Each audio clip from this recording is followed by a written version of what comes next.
Remember when George Strait sang, "All my exes live in Texas"? That's why he hung his hat in Tennessee. But here's the thing.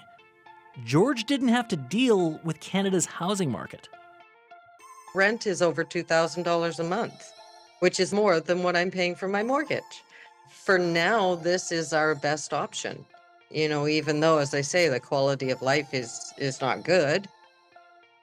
She calls it her best option, but best doesn't sound all that great. Let's just say Tony and her ex are still living in Texas together.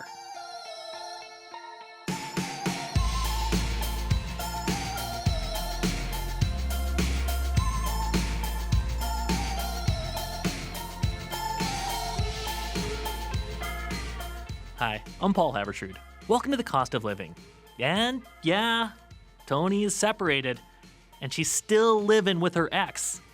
It's not awesome. But the high cost of housing in this country means she is not the only one doing it. Also today, say you're a hotel, and the thing you sell, your rooms, are empty half the time. Not much you can do about that unless... Daycation? Anyone? Up first, our cross-border fight with the US is turning into a tale of two trade wars. It's either simmering down or about to boil over.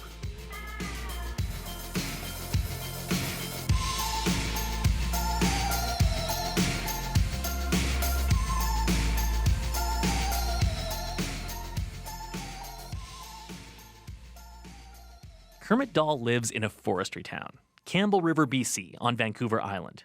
He owns a tire shop. And when you're from a place like Campbell River, even if you don't work for the big industry, it's still always just there. 70% of what we do is tire work related to forest industry or the resource sector for sure. That's a huge chunk of his business. It's like 3 out of every 4 tires he sells comes back to one industry. That includes... everything related to the forest industry, whether we're putting tires on a logging truck, highway truck, off-highway logging truck, a chubby truck, water trucks, loaders, stackers. We do tires on pretty much anything that takes air in the tire. We'll do the tires on. The money in that adds up. Replacing the tires on a big lumber truck, an 18-wheeler, that's like a $30,000 job. But Kermit's not seeing as many of those roll through these days. The forestry industry is cyclical. Right now it's in a downswing and bracing for things to get even worse. And for the businesses that count on it, it really kicks the crap out of your sales and the number of people that you need. We're running with a minimal number of staff right now. Like a couple of years ago, it would have killed us to try to run with what we have. It wasn't that long ago, Kermit had 11 employees on the payroll. Now he's down to 6. As for what's next, he's crossing his fingers. Now, if you're outside of forestry, maybe you're not thinking that much about tariffs these days. The trade war may feel like it's simmered down. CUSMA, our free trade deal, is keeping the worst at bay. All of our exports haven't been hit by blanket tariffs. That's a big relief. Just not for everyone. The U.S. is still targeting specific sectors: steel, aluminum, cars, forestry. These are bedrock industries for Canada. They employ hundreds of thousands of people who buy groceries and new radials from tire shops. For them, the trade war is still raging, but it's also not sinking the whole economy. So how can two things be true at once? I live in the Okanagan Valley, and we've had a number of fires here recently. And I said to my wife just the other day, it's funny how when the fire's not in your backyard, you tend to be oblivious to the fact that there's a fire going on somewhere else in the province. It's when it's in your face that you recognize that. Nick Arkle runs Gorman Brothers Lumber out of Kelowna. It has 1,000 employees spread out across 5 different towns in BC. Now they know, maybe better than anyone, what it's like to be in the middle of a trade war. The U.S. has been coming after Canada's softwood lumber since the early 80s. What's happening now is more of the same, but also just more. The U.S. has more than doubled the duties it charges on Canadian lumber to 35%. On top of that, it's put Canadian softwood under a Section 232 investigation. That means it's looking at whether our lumber is a national security threat. Okay, but if that next shoe drops, combined duties and tariffs could jump to more than 50%. What we're looking at right now is making sure there is an industry still around when we come out of this conflict that we're in right now. Canadian lumber currently makes up nearly a quarter of U.S. softwood supply. Most of that goes to building houses. Now, the U.S. softwood industry wants to chop Canada's share of the market to less than 10%. And the Trump administration is the perfect dance partner for them. But Canadian lumber does have this going for it. The U.S. can't really get by without us. They don't make enough boards to meet their own home building needs. The laws of supply and demand mean the cost of American-made lumber will go up. At some point, prices will get high enough to bring Canadian sawmills back into the game. What our forestry industry doesn't know is how long that will take and whether they can make it through to the other side. We have an industry that used to be running 3 shifts. That's not the case anymore. We've got an industry now that's running 2 shifts. Now, can you go much below that? One of our operations is running at 1.5 shifts. It's tight. I see what happens when you go from 3 to 2 and then 2 to 1.5 and try to be creative on that without losing people. So it is tough. If this goes on for too long, then we're going to go into another level of major stress on the industry. All of this is already weighing on the forestry sector. Most sawmills aren't making any money. They're not hiring, only spending the bare minimum. And everyone working in the industry knows what could come next. When you talk to a young fellow who's just got married, he's just starting a family, and he's wanting to know whether he should buy that first house, or will he even be able to carry on renting in the place that he's in right now or she's in right now, and they're looking to me to give them advice. What do you tell that person? I tell them that we're going to do everything to keep them employed. So forestry is staring at what it knows is going to be a tough year. And the White House isn't stopping at lumber. It's also investigating other sectors as national security threats. Copper, trucks, wind turbines, Canadian-made pharmaceuticals, and semiconductors. You add all that to what's happening with our steel and aluminum industry, it's cutting back on production. You look at the auto industry, it's taking it on the chin. None of that is good. And yet the economy at large, it's still hanging in there. Now, it's not going gangbusters. Some of the latest numbers really don't look great. But so far we have staved off a recession. So how many of these hits can we take before the whole economy really starts to feel it? That depends. How big is that sector? Is it regionally concentrated? How much does it contribute to both employment? How much does it contribute to government revenues? And that gives you a bit of an idea of how important it might affect the whole overall economy. Paul Beaudry is an economics professor at UBC. When he sees the White House come after specific sectors, the thing that gives him some comfort is this. Canada's economy is really big. So when one industry is hit, yes, he definitely feels for the workers, but he also knows the economy as a whole is pretty tough to sink. When we talk about a sector that has 100,000 people in it, that's a huge sector. But we have 20 million employers and employed people in Canada. So we have 20 million and 100,000. Well, that's 0.5%. I mean, that just gives you the idea, it's not to minimize. 100,000 is a large number of people, but a 20 million number of people in our economy is also very, very large. If you just look at forestry, it employs about 200,000 workers. Now, let's say tariffs hit that industry hard. It was forced to lay off a quarter of its workforce. That's 50,000 people. Their lives would be deeply affected. But in the context of the whole country, that works out to about 0.2% of the workforce. And this is the really unfair, even cruel part of the trade war. The pain isn't felt evenly. The cuts are deep and narrow. They hit locally. The worry for the economy at large comes from things that are more widespread, that touch almost everyone, not just one region or industry. The big part that really creates recessions is when everyone's worried and decides to cut back on consumption. Even if you're not directly affected, you think, well, maybe I'll be affected. Maybe my company's going to be affected. Maybe this will happen. Maybe there'll be layoffs. And it's that part that really starts kind of growing and kind of creating the real problems. But it has to be large for a lot of people to feel that. It's not like you just hear, okay, well, the steel industry is not doing well. Before it kind of gets you worried, it needs to be, pretty big.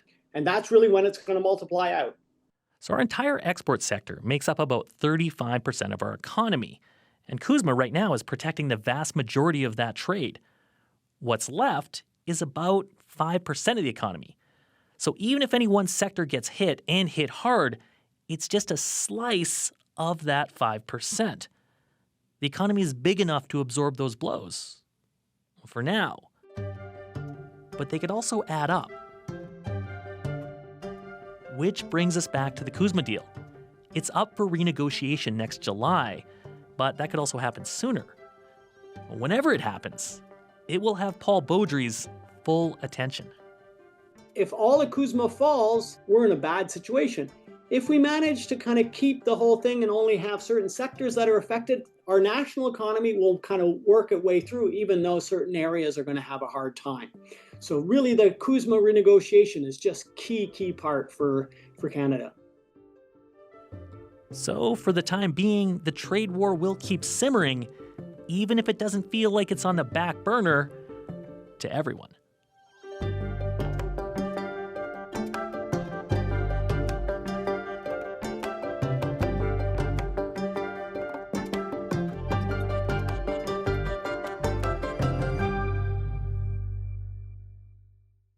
This is The Cost of Living. Listen to us on CBC Radio 1 or wherever you get your podcasts. I'm Paul Haberstrood.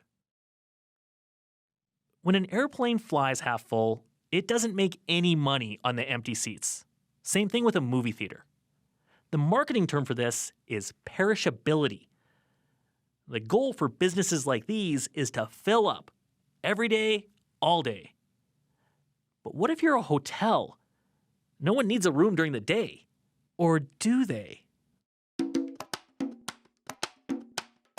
Last February, Rhea Kapler got up early to catch a flight to Peru. Flying from Winnipeg to South America isn't straightforward. She had to connect through Toronto. But there, a winter storm delayed her flight by hours. So there she was, stuck at 7 a.m. And also at that time, the airport is pretty packed. People will just lie down on benches and chairs trying to get some sleep. That's when her husband suggested booking a room in a nearby hotel, just for a few hours. Check in that morning, leave that afternoon. I remember the feeling when I got into the room. I was like, finally, I can get to rest after all those chaos that's going on at the airport. Booking a hotel room just for the day is now more possible than ever thanks to apps like Hotels by Day and Napper. They connect you with hotels willing to give you a day rate at about half the price of an overnight stay. Now, some hotels have always rented by the hour, the old no-tell motel, but they weren't the kind of places you'd take your family. Yeah, well, listen, it was a taboo thing, if we go back even 15, 20 years ago, where any hotel that was renting for an hour was certainly not a premium hotel. But Kevin Porter says times have changed. He's the general manager of the 4-star Toronto Don Valley Hotel and Suites. They get more than 100 day-use bookings a week. And sure, some people are still looking for a little romance in the afternoon, but most of his customers are people who work at home, just desperate for a change of scenery. Others are looking for a mini vacation, a way to enjoy everything a hotel has to offer in their own city. And you can sit and relax. You could have a nap. You could have a lunch. You could go to a pool. You could have a spa treatment. There are all kinds of things that you can do. Kevin's clients book through the app Dayuse. It's one of the most popular on the market. It has 9,000 hotels signed up around the world. Yves Pouliot is the company's North American director. He says making use of a hotel's downtime is just good business. Even though guests pay less compared to an overnight stay, daytime customers spend in other ways, on things like pedicures and room service. People that are using your hotel during the day are active. They will want to enjoy the space, and it's proven that their average bill will be higher than someone that just stay there to sleep. Yves says the Dayuse app is seeing a growing number of customers, particularly people booking hotel rooms in the same city they live in. But other industry experts say the most popular Dayuse hotels continue to be around airports, like the one Rhea Kapler booked into on her way to Peru. And now that she's tried it, she says a little daycation at home in Winnipeg could be in her future. A few hotels here that I know they have like good amenities, good service. So I'm like, just want to go there for the day to relax. I think, yeah, for sure, I would do that. For The Cost of Living, I'm Blair Sanderson.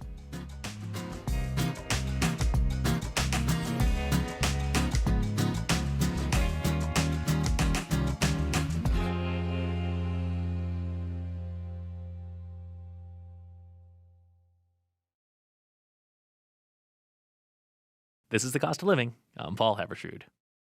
You know how they say that half of all marriages end in divorce? That stat is not a great one for love. Well, fortunately, the numbers actually show it's not as bad as all that. It's more like 1 in 3. Okay, Leah Hendry here with some good news. Now, first of all, I should say, let's make some introductions. You're a new producer on the show. Welcome. Hi. And you come bearing some better news for love. Better-ish. Divorce rates have actually been trending down for a while, but for those that do get divorced, it can still obviously be tough, emotionally and financially. Well, then, let's talk money. You might have heard of something called the marriage wealth premium. So basically, married people tend to accumulate more wealth. And it makes sense. A couple can share household costs, they can split the rent or the mortgage payments. But if you get divorced, you've got to cover all those expenses alone. That's another set of pots and pans. You need to buy your own can opener. Or curtains. So many costs, big and small, and they do really add up. Legal fees can quickly climb into the thousands of dollars. But the main reason that it hurts? The high cost of housing. The average home price in Canada is nearly $700,000. And if you live in Toronto or Vancouver, it's more than $1 million. And you're just one person. You got to make that down payment. If you're renting, you got to make rent. And you're doing this just all on your own. Yeah, and of course, everyone's situation is different. You know, a lot depends on your age, finances, how much time you still have in the workforce. But most people, they get divorced in their 30s or 40s, so they often won't have enough equity in their home yet to buy 2 houses. Even a condo can be tricky to pull off once you split up assets. Krishna Pendakur is an economist at Simon Fraser University. Suppose you had 1 2-bedroom condo in Vancouver, not that nice, $1 million. There is literally nothing to buy for $500,000. So that set of people in the lower end of the housing market, those people are likely out of the owned accommodation market and into the rental market. He just called $1 million condo not that nice. That is wild. I know, right? But in Vancouver, that's the reality. And it's even tougher if the divorcing couple is renting. There is no equity to split up. And in Toronto, the asking rent for a 2-bedroom apartment is about $2,500 a month. In Vancouver, it's $3,000 a month. And faced with this, some people are making a radical choice to make ends meet. And when you say radical, you mean? They're continuing to live with their ex. Okay, that's a choice. It's often not ideal, but if you're too broke to fully break up, people are doing what they gotta do. I met a woman named Toni Caldarella who's going through this. She lives in Mission, which is in BC's Fraser Valley, and last summer her husband asked for a divorce after 14 years of marriage. She was blindsided. The housing situation in Mission is not great, and Toni and her ex quickly realize it's cheaper for both of them, for now, to continue living together. And how's it going? It's tense. It's an awful situation because you do walk around on eggshells a lot of the time. We do have separate sort of living areas. He does live downstairs most of the time. I sort of take over the upstairs, but we have a sort of a community kitchen because as soon as, one person's in the room, the other person kind of leaves. And I guess we're kind of living with it. Even so, it takes its toll on you. I think I've aged 10 years since this started. I can't tell you how icy I would be if this were me. I think I'd be polite, but maybe kind of silently cursing in my head. I mean, in Tony's case, there's not a lot of great choices right now. They need to sell their place if they want to rent or buy something else, but nothing is selling. They've already dropped their asking price once, so for now, they're stuck together in the same house. Okay, they are stuck, but let's just get back to the moving, the renting. I mean, is that at all possible? She has looked, but the rental market in Mission, there are not a lot of options. Tony only works part-time, and her share of the mortgage right now is $1,300 a month. Rent is over $2,000 a month, which is more than what I'm paying for my mortgage. So it's a catch-22. For now, this is our best option. Even though, as I say, the quality of life is not good. She says for now. Does she have a longer-term plan? She does. I mean, she and her ex, ultimately, they want to sell. So at that point, she might be able to buy again, but it's not going to be a 3-bedroom house like she has now. She's looking at mobile homes and smaller apartments, but even the smaller condo is priced at around $400,000 or $500,000. I think I could afford it, but then there's the bank. Will the bank think I can afford it?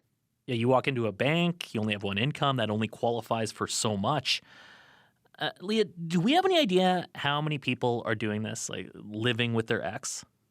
Well, StatsCan doesn't track this specifically, but I spoke to the Canada Mortgage and Housing Corporation. The CMHC said ex-couples living together, it's a reality, and it's happening more now that housing has become so expensive.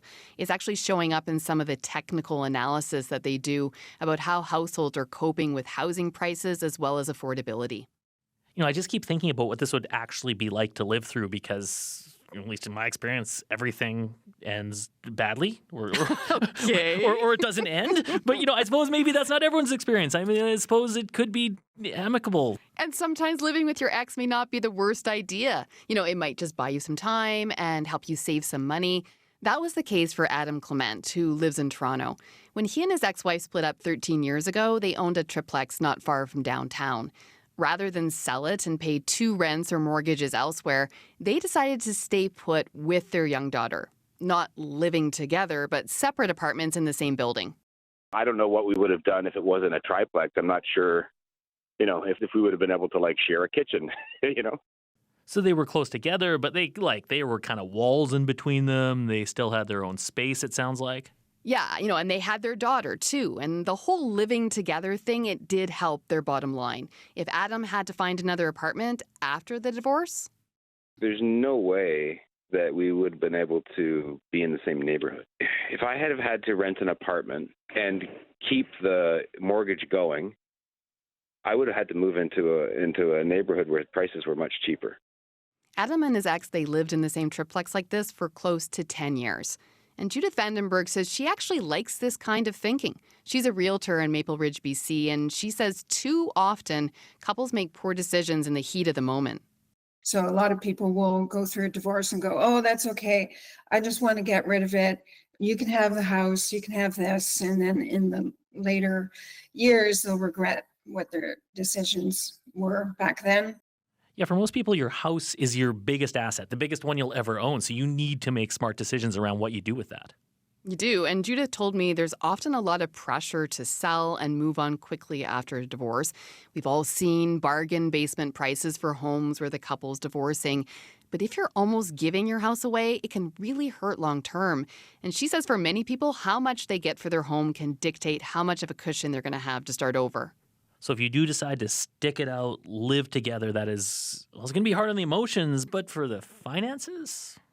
Yeah, and that's what Tony's doing. She'd rather be somewhere else, but with the market the way it is, Tony says they may have to continue living together for another year or more. Luckily, Tony says she's become less emotional about the house. The longer it's taking, the more I'm detaching myself from the home, and it's now just a house. It's wood, it's windows. So it's okay to sell. It's not a home anymore. There's no love in here. She sounds so matter of fact, but then you listen to what she's saying, and what she's saying is just really sad. It is sad, but she now just kind of sees the house as an investment and making sure that once it's gone, that she's actually financially secure. So no room for romance in Canada's housing market. All right. Thanks, Leah. Thanks, Paul. That's all for the show. The Cost of Living is based in Calgary. The show was produced this week by Danielle Nerman, Blair Sanderson, Leah Hendry, and Jennifer Keane, with help from Jeff Kynock. Oh, and if you have a minute, you're listening, throw us a rating. Just hammer that 5 stars if you don't mind. We'd really appreciate it. I'm Paul Haverstrood. Thanks for listening.